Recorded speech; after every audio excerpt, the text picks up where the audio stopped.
Australian Prime Minister Anthony Albanese has won a second term after his left-leaning Labour Party swept the general elections over there. Albanese's return to office is historic as it makes him the first Australian Prime Minister to win a second term since the year of 2004. After the results were declared, Albanese thanked the people of Australia for election win. Meanwhile, Prime Minister Narendra Modi also congratulated Anthony Albanese on his resounding victory and said he looks forward to working with him to further deepen the India-Australia Comprehensive Strategic Partnership. Today, the Australian people have voted for Australian values. Australia's Anthony Albanese has claimed a historic second term as Prime Minister.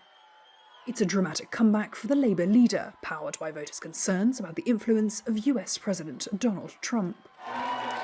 Addressing cheering crowds at Labour Party headquarters in Sydney, Albanese said the country had chosen the Australian way.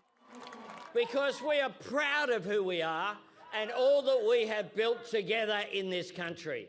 We do not need to beg or borrow or copy from anywhere else.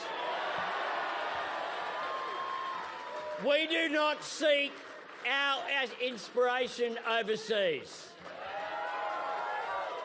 We find it right here in our values and in our people.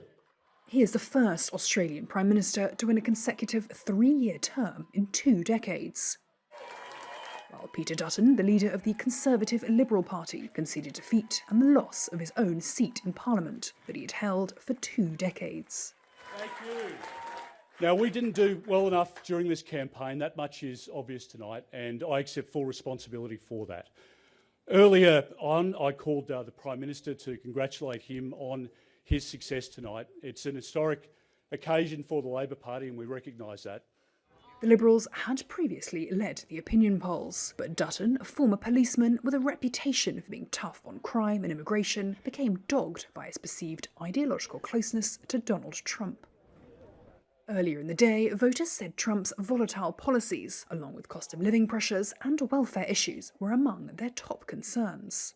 I think what's scary about Trump is what world can become very quickly if everyone goes that way. Well, I feel like the cost of living and also childcare, because that's a key issue. I find there needs to be more teachers.